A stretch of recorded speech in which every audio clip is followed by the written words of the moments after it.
Star 94.5, the soul of Orlando. It's time now for Monica May's Point of View, a show that delves into the issues that affect you. We believe in transparency and providing only the facts. And now, here's Monica May. Happy New Year, family. It's amazing that we can say welcome to 2024.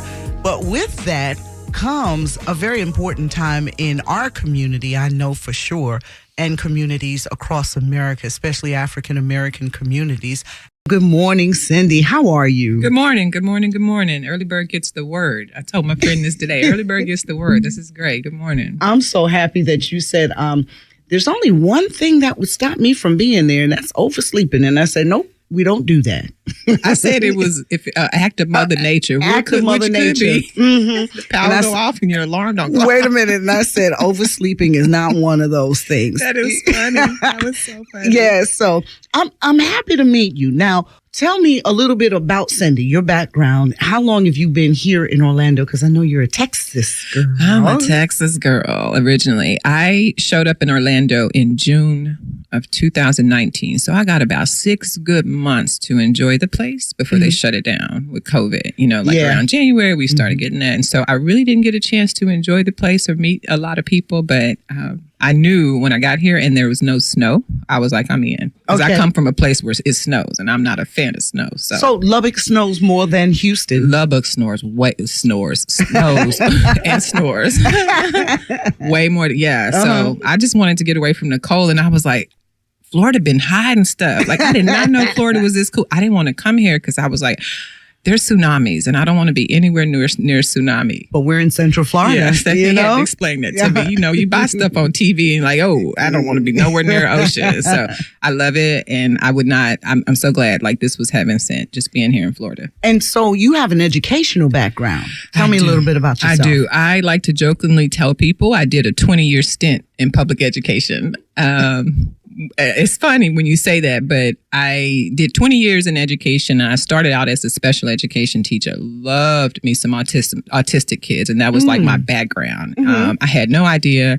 Went to school to be a pediatrician. I know you mentioned Candace Jones earlier, and I was like, that's gonna take too long. What else she got? So I went back to the drawing board, and again, I feel like it was all heavenly. But I ended up working in middle schools for most of my early 20s, and was tapped on my shoulder around the age 29 and was asked to be a principal. And I was like, I don't even want to manage people. Adults don't listen. Like, why would I do that?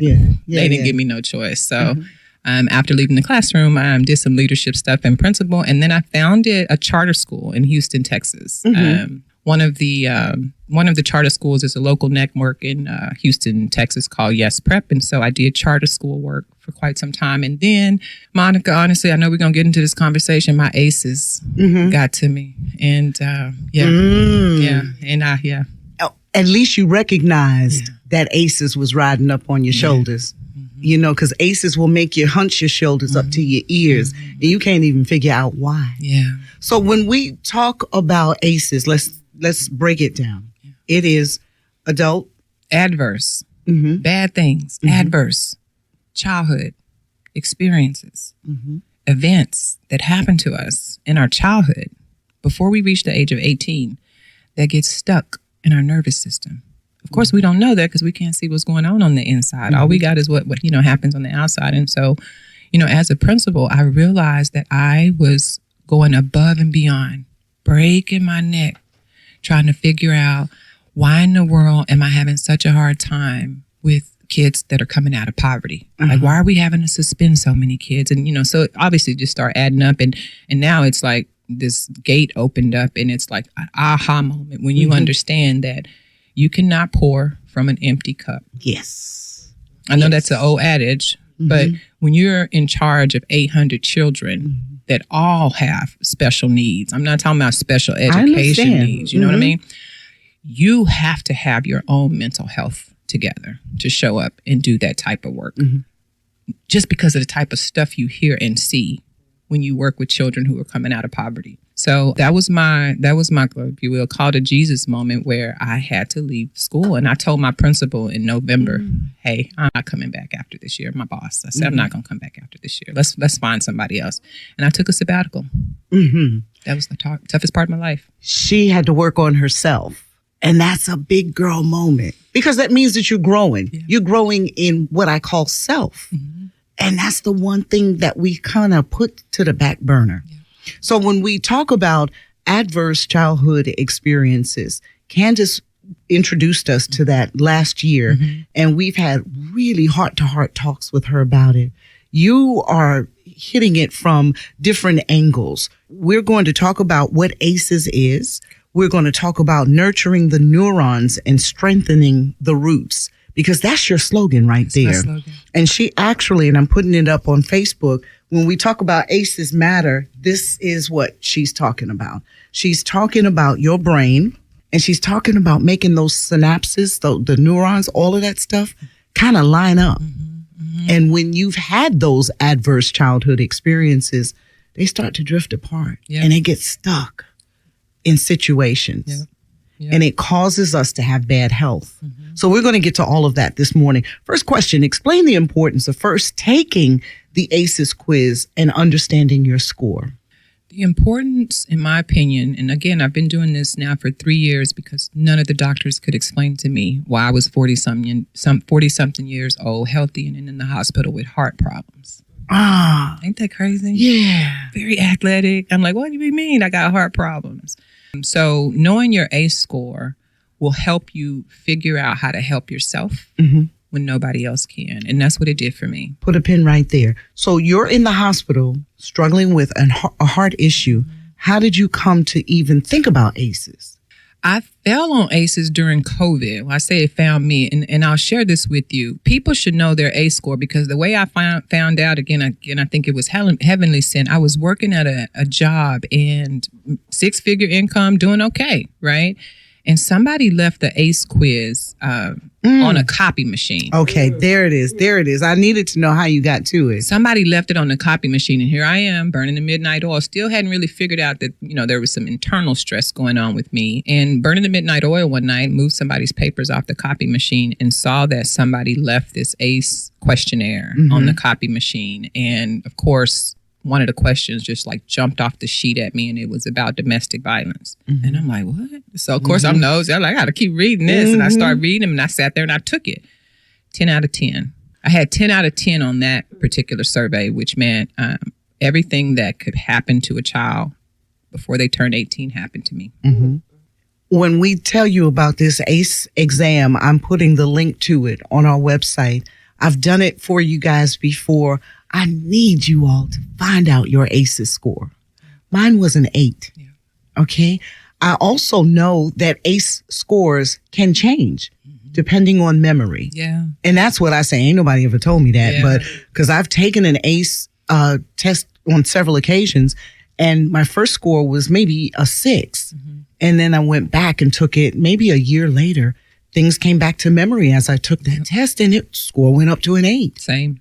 And actually, if I could retract, when I took the test the first time from the copy machine, I only circled 9 out of the 10. There was one about sexual abuse, and I rationalized with myself in that moment at the copy machine. I was like, well, I was 12. I don't think that counted. But it did. It did, because the person who did it to me was in his 20s, and I'd rationalize with myself like, well, he didn't penetrate. He did try to rape me, but he didn't. So the more I got to understand it, I was like, oh my goodness, that played a part in, my physical relationships with men later on in life. So that was an aha moment. It is so important. You will understand yourself better. You'll understand your mate better. You'll also see things in other people. I bet you they had, some type of situation happen. So the importance of taking that ACE quiz is, I just can't say it enough, please, and understand your score. Now, how can the score actually affect your life? So there's this very articulate lady, doctor, actually, Dr. Nadine Burke-Harris, and I'm just going to quote her. She's a pediatrician, and you probably heard her name. The Deepest Well? The Deepest Well, which is the book I was reading right before I found the ACEs Matter. I was like, I'm going to find me a nonprofit, and I'm going to figure out how to help people and myself at the same time. But Dr. Nadine Burke-Harris, she alludes to the fact that when you know your ACE score, you know your risk to yourself and to others. And knowing your ACE score not only gives you a roadmap, I like to tell people, but it's also a time capsule. Like it's a time capsule of your past and possibly a looking glass into your future if you don't do something about it. Now, I do have to premise this by saying it's not an end-all, be-all. For me, the very first thing I did, Monica, as a person finding out their ACE score, I have a child. I was a single mother and had a daughter. I went and took the ACE score for her because I immediately wanted to know, what does this mean for my daughter? Did I give them to my kid? Yeah. You know? And so that was a whole nother moment for me. So I do disclose to people, if you are going to take the ACE score, make sure you have somebody to talk to afterwards, whether it's a therapist. I call my cousin.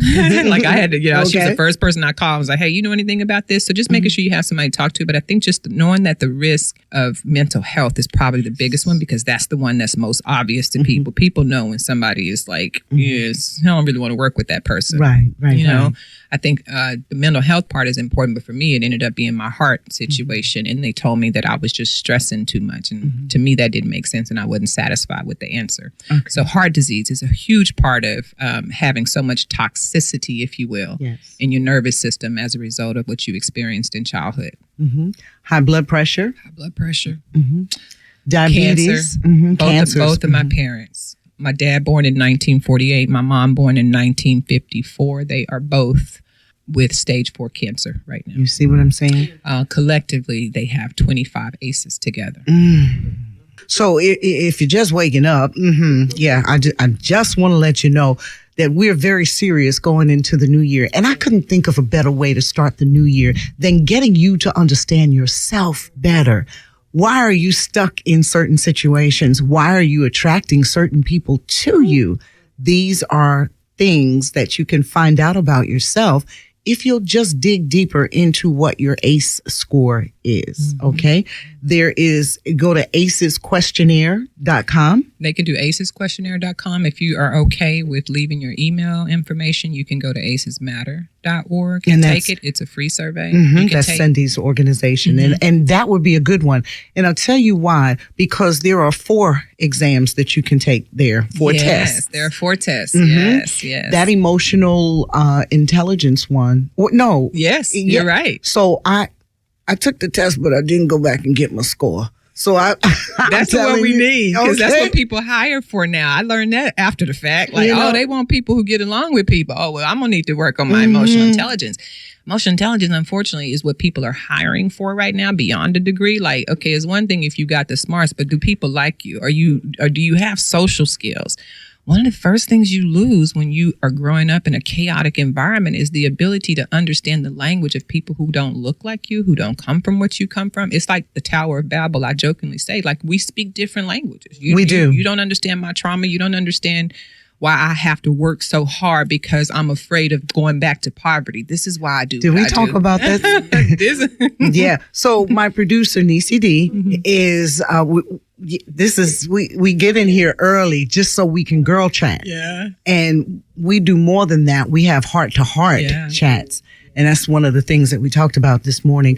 The reason we do Monica May's Point of View is so that we can delve into all types of situations. So it's not just political. It's not just social justice. It is those things and then some. But we really want to make sure that we're tapping into you. Yeah. And that we're giving you the skills so you can tap into yourself. Cindy Stanford is the president of ACEs Matter. And if you've ever heard us talk about adverse childhood experiences, then you know it's something very serious. What my goal is with this show is to make sure that every time we mention ACEs, somebody else will take that test and somebody else will get some help. Yeah. And someone else will stop being shamed or feel ashamed for needing mental health assistance. Yeah. It's so important. But you said something right there. You said your emotional intelligence is what's going to get you hired. If you heard the last 2 interviews, we talked about young people and how important it is for them to learn the communication skills, the community of life. And so schools, Stanford and Howard University, schools are looking at your volunteerism. If you can volunteer with other people and be a part of a community, that might be someone that they accept other than over someone who has all A's and just doesn't have any kind of social skills. We need you to be serious about developing these social skills, and you can do that through volunteerism or just getting to know yourself. And Cindy Stanford gives you an opportunity to do that. What is the life expectancy, Cindy, of someone with a high score? Nadine Burke Harris, one of the most shocking things to me when I went down this rabbit hole of ACEs, talked about if you are a child with 6 or more ACEs, your life expectancy can be decreased by 20 years. Yeah. And that's what we're talking about. You see, Cindy says she wound up in the hospital with at 40-something. At a heart situation. Now, that heart situation didn't just happen yesterday. It's over a period of time. So things that happen to you as a youngster that are not addressed, be they sexual, be they domestic, be they, some people locked in a closet. They don't realize that's abuse. Yeah. Okay? Yeah. That leads to claustrophobia. That leads to you not being able to go inside an MRI, be comfortable sitting on an airplane. Yeah. Why? Yeah. These are things that have happened to you. And that's what we're talking about this morning. And Cindy, we talked about some of the illnesses noted in people with high ACE scores. What can someone do if they have that high? It's only 10 questions. And you said you scored 10. I scored 8. I scored 10. Let me leave this nugget. If you take the quiz at acesmatter.org, you're going to be asked 15 questions. One, because the state, Philadelphia, took the original ACE study when they realized that the original ACE study was done with mostly Caucasian people who were middle class and had insurance. So it wasn't very representative of like what the scores and the averages might be, in neighborhoods, let's say like Pine Hills. So Philadelphia took the ACE study and they extended it so that they can add additional questions that were specific to kids like me who grew up. So they included poverty, they included neighborhood violence. And so they actually made it where it's 15 questions. So if you go to acesmatter.org, you're going to be asked 15 questions again, which is more representative of populations that I'd like to work with. With the 15 question one, Monica, I thought it was bad with the 10. I ended up with 14 out of 15. Oh, Jesus. So in the 15 question survey, they also include bullying. As you know, it's obviously that's an abuse in itself. They include psychiatric placement. What does that mean? Meaning, for example, my daughter, and she's comfortable with me sharing this, because I was unaware that I was struggling with mental health issues, even as a school principal who at work, I had it together. She tried to take her life twice. How old is your daughter now? 23. Uninsurable. She tried to take her life twice, starting at 14, and still, as of today, she is uninsurable.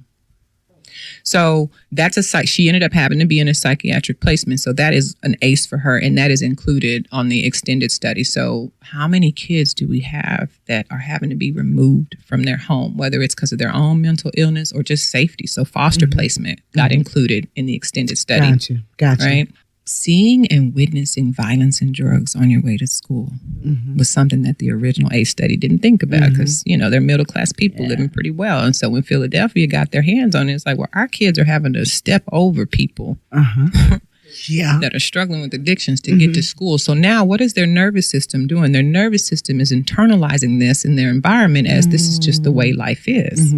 So now that got off tangent, but, just thinking about what people should do, I tell people at least for me, working so much with college students right now, the path of least resistance, in my opinion, is finding people who have not started making babies yet. Okay. The test started out originally with just 10 questions. However, when Philadelphia got a hold of it, we realized that, this original test was done for people that don't really have the issues that African Americans would. Yep. And some of us who live in poverty, some of us who have experienced domestic violence abuse, whether it be financial abuse, emotional abuse, sexual abuse, or whatever type. So 5 additional questions have been added. Get the full questionnaire when you go to acesmatter.org. If that is the case, then do white people respond to ACEs differently and have a different set of physical outcomes than Black people? That's a very powerful question. See, that's what I was trying to think about. That's why I couldn't talk during the break, because I was really like, I got to ask this question. Yeah. I've got to ask this question. Okay, I'm going to respond. This is a Cindyism. What has been revealed to me since going down this rabbit hole is color will play a part in it, but in essence, we're really at war with poverty, because this is an educational misunderstanding. Okay. Like, we got presidents in office right now with a whole bunch of aces, and they don't look like us, right? They lead, you can tell. We've had presidents in office, people in political powers that are of other skin colors, that if you know about aces, it would make sense to you why they've made certain decisions, because those certain decisions are being based on, things that happen in their childhood. So yes and no. I really feel like, number one, this is a fight with poverty. Okay. Right? Because I got a lot of Caucasian friends. I've got a lot of people who are non-brown people, and they lack social skills just like me. Right? Like, we both like working on our emotional intelligence. So I think poverty is probably the first layer. And then, of course, if you happen to be a person of color, racism happens to be one of the additional questions that they add into the extended version of the test. So basically, beyond just discrimination, right? Because like in the first 10, they didn't ask nothing about discrimination because it was mostly Caucasian people, right? So Philadelphia was like, well, what about our young men and women who were being targeted in the streets? Like, that is traumatizing for we've had situations in Orlando happen for children to be arrested and put in handcuffs under the age of 10. Yes. Traumatizing, right? So you've been here long enough to know that story, right? Yeah. So, and then I'll add, Monica, what inspired me to figure out, beyond just these 10 questions, there was a situation in my childhood, activation warning. I want to tell people that I was 15 years old, July 5th, 1993. The very next day, I would turn 16. But instead of celebrating my 16th birthday, we were planning my 20-year-old brother's funeral. Oh. That question was not a part of the original 10-question survey. So Philadelphia knows that our kids are seeing violence. They are watching their own friends be killed. And so I'm like, there was a moment where I will never forget what I was doing when I found out that my brother had been shot the day before my 16th birthday. And there was no therapy. We were expected to get back to normal as soon as the funeral procession stuff was over, right? Right away, right? Like, get back to it. It'll be all right. Death had become a part of who we were, and we were expecting that to happen to a lot of our young men. And this is in the 90s, right? So that inspired me to figure out it's got to be something more than that. And that's how I fell across the Philadelphia study. I'm like, this is more representative of what I saw in my zip code growing up. I'm making an assumption that you're a brother. But even if you're not, a more extensive test is being offered today, acesmatter.org. Cindy Stanford is the president of Aces Matter. We're talking about why taking the quiz is so important. We're talking about understanding your score. So I score high. How do I find someone to help me? Something else just popped in my head, you guys, and I'm going to take a chance at just saying it. And it is this. Quiz. What is the earliest point in a person's life that signs of ACEs can show up, can be present? Childhood, those first 7 years. I'm not sure if Dr. Jones mentioned this when she was here, but one of the things that was so interesting during my research is that the first 7 years of our life will dictate the type of person we become until it doesn't. And this is research-based. Aristotle started this quote way back when. You give me a kid until he's 7 and I'll show you the man. I don't know if that's familiar to you. And then there's a thing that Frederick Douglass double backs, and he says that it's easier to raise strong children than to repair broken men. They're talking about that first 7 years of life. So you'll notice behavior changes. And I also have to add a disclaimer that the womb, WOMB, is extremely important. And I know they say under the age of 18, but the further you go down this rabbit hole, they'll say like, hey, what happened in the womb also matters too, because that is programming the nervous system before you enter this world, right? So we'll start with babies, right? One of my guests that I had when I was doing podcasts talked about her just being a sickly child and couldn't understand why. Like, her mom had her in and out the hospital in her first 2 years of life and couldn't understand why, right? It turns out her mom and daddy had a whole bunch of ACEs, and that baby had inherited that anxiety from this family who had crossed over to be here in America. Okay. You know, and so that's how deep it goes. But for a more tangible way to look at it, behavior problems with paying attention in school, I struggle with that as a gifted on paper child, right? Because if you're at home with a lot of chaos, if you will, and then you get to a school building and they tell you sit down, shut up, and don't ask questions, that don't look like where I just came from. So my brain is kind of confused on who I should be listening to, which is why I used to have kids tell me all the time, well, I'm just going to call my mama. You know, okay.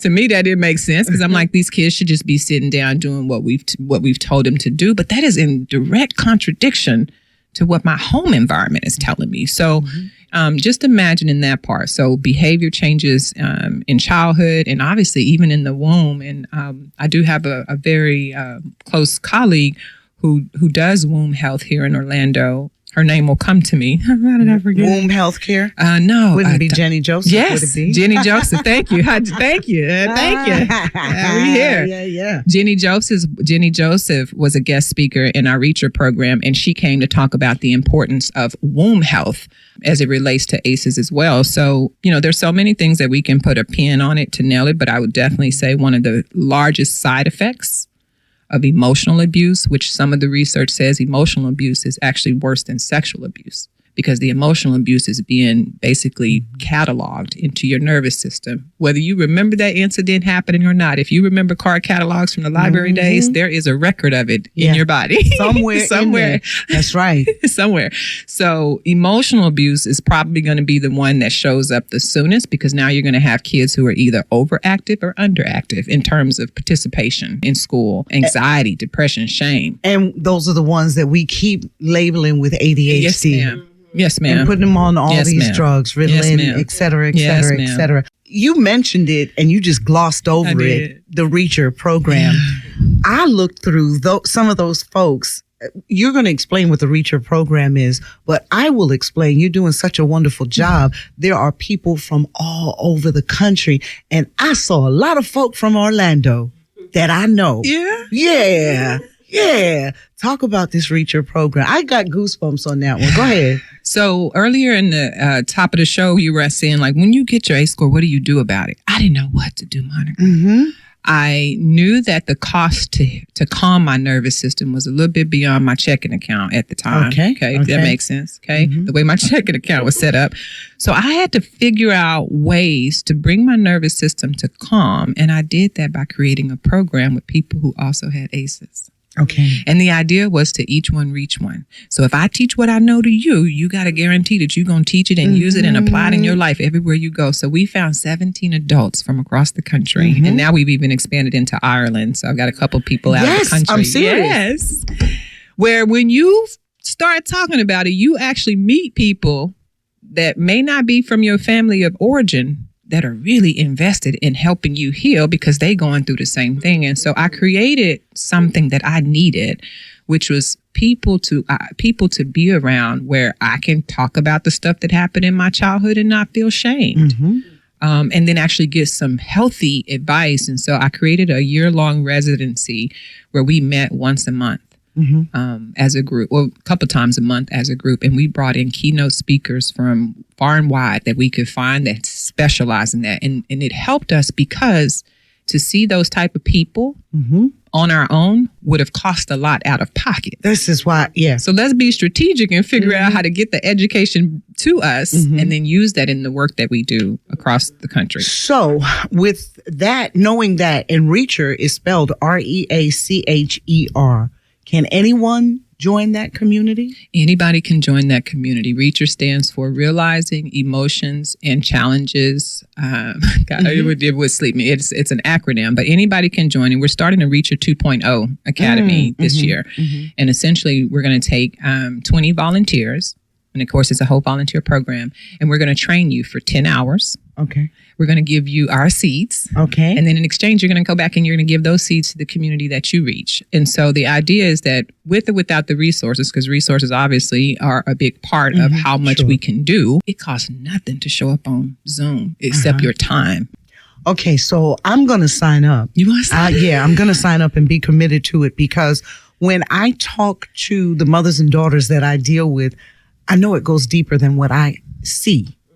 And so if I could include this ACEs test, this questionnaire, and then be able to guide them through that once they get their results, that would make me, I would be happier being able to provide them assistance. I'm already grateful that God gave me the gift to be able to talk about transparency, because that's what I'm trying to build, transparent mother-daughter relationships. Yeah.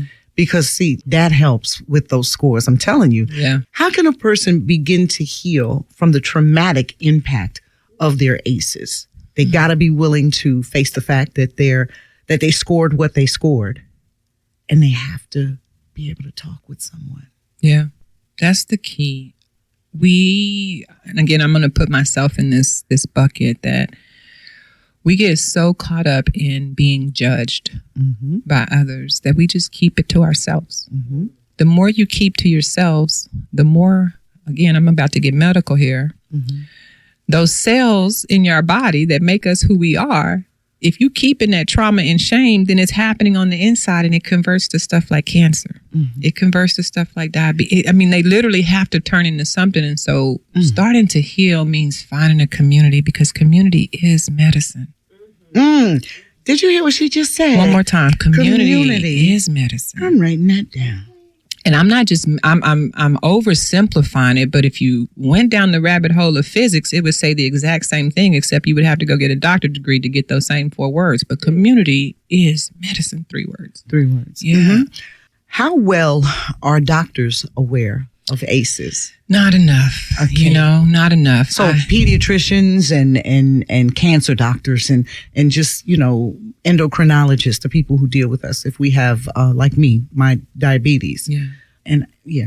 So, it would be nice if more knew. And so one of the strategies that I've employed in our programs is to do more work with colleges and universities, right? They say it's hard to teach an old dog new tricks. I kind of agree with that, kind of don't. But I can tell you that I have a neighbor who is an obstetrician, a person of color, works mainly with people who have ACEs coming to the hospital delivering babies. I met her 4 months ago when she moved in. She had never heard about ACEs. She's been an obstetrician for over 30 years. Oh. But guess what happened when she found out about ACEs? She said, honey, I went to do my research and I was figuring out how we got to use this at the hospital where I work, right? Yes. So I can tell you that for doctors who know that they're seeing patients that are coming in with the types of issues that just seem abnormal, they're going to go down that rabbit hole. And so for me, it was just starting a conversation with my neighbor about it. And now look, that chain reaction that could possibly happen as a result of a doctor who happens to be my neighbor, who happens to be serving predominantly brown people that are delivering these traumatized babies, she now has that seed of hope to say, I can't do anything about it, as I'm pulling this out, but at least I understand the conversation enough to tell these mothers and fathers what they should be doing and who they should be seeing. So starting there, and then just one last plug, there is also a local hospital here in Orlando that I had the opportunity to work with during the Reacher Academy. If I can name drop, it's called Grace Medical Home. Okay. Phenomenal nonprofit hospital. Really? Oh, Mom, they phenomenal. They first of all, they only work with people who have, to my knowledge, the last time I talked to them, who are uninsured or underinsured. Okay. Primarily minority and background families and immigrants. And a part of their business model, thanks to a nurse learning about ACEs through PJI and Justice Institute and being there, they have now implemented ACE surveying into their intake program when they see families. So that was going to be that was going to be another question. Yeah. What if we got doctors to put this into part of that intake when you're filling out, 8 pages of paperwork, one more page is not going to matter. And that could be the most important one that could save their life. It's a step. No, nothing gets addressed without going through awareness first. And having your score is just an awareness. And so one of the things that this hospital has put into place here in Orlando is they do not administer the ACE survey until they've had the family at least 3 times. So they try to establish the relationship first, right? The trust, because a lot of people don't talk about ACEs because I have not had good experiences with the system that might take my child, right? So she said one of the first things we do is we establish relationships with our patients before just giving them this test that they think may be used against them with CPS. And so for the doctors, this hospital, name dropping again, Grace Medical Home, it's a wraparound service. Not only will kids have a social worker if they score high, the whole entire family will have access to counseling right there in one building. They got a dentist. If there's physical neglect, there's a dentist, there's an eye doctor. Like they got the whole shebang inside of this nonprofit hospital. And had it not been for the doctor who started this hospital, he left the general hospital to find his own hospital because he felt like there was too many disparities in healthcare access to people who didn't have insurance. This is in Orlando? Girl, in Orlando, probably 10 minutes from where we are right now. And I had never heard of them until I started talking about ACEs. I'm like, this exists. So somebody has a model. So they've basically taken components of what Dr. Nadine Burke Harris did at her clinic in California, and they've implemented it. And they've got a whole team of people that help execute it. And then I do want to pivot. I hope we get a chance to talk about the opposite of ACEs, which is positive childhood experiences. Right. Okay. So one of the components that we learned about that this hospital does is that if they know kids are having a lot of ACEs, one of the antidotes to ACEs is to increase the positive experiences. Sometimes situations just can't be changed with the flip of a switch. So they build in programs so that kids can do ballet. They can do yoga. They can do meditation. So they build in things that they know have been proven to bring the nervous system back to a state of calm. So nonprofit hospital, figuring out ways to get this done. So what I need you to help me with is if you can get the medical director from Grace Medical Home on this radio station. Okay, you got it. I mean, that would be wonderful because if I didn't know about it, a lot of folks don't know about it. And a lot of people need that. And I was not paid to say that. I'm just saying that because those people were really good to us. Like they showed up for our program and so I definitely will refer you to. So let's go back and let people know how they can reach you directly. The president of ACEs Matter, her slogan is nurture the neurons, strengthen the roots. And we're going to talk about that. But first, I want you to tell us like website information. Is it acesmatter.org? You can find us at acesmatter.org. If your organization, particularly nonprofit organizations, is just like my forte. I love teaching and doing presentations. If you're interested in bringing this conversation to your business organization, training your board on it, there's an easy way. You can fill out a form to do an inquiry to bring it in. I just did a training for another local nonprofit a couple weeks ago to train her staff who they were getting ready to go do a 2-week summer camp in Pine Hills. And so this staff needed to know about ACEs before they did that, not summer camp, winter camp. And so I had a chance to do a training for that nonprofit before they went into that situation. So you can go to acesmatter.org, take your test, send an inquiry, sign up for our newsletters, and then also request public speaking if you want somebody to come in and do a training with your staff. I even do home trainings. I did a training for another lady's board members, and we did a dinner and a movie. So I took my stuff to her house, rolled up. She brought her board members in. We watched our movie, and we did a training right there in her living room with her board member. Nurture the neurons, strengthen the roots. That is your tagline for ACEs Matter. Talk to me about that. It's interesting that it was revealed to me that should be the tagline. I had a couple people say, what are neurons? So let's go on record to say everybody got them. Okay. They are the reason why you and I can sit here and talk today. There are more neurons in your gut than there's more neuron communication leaving your stomach going to your brain than the other way around. But typically people think of them as something that's happening in the brain. And I do want to share that one of the gifts that was given to me is to understand that what happens in our gut happens in our mind.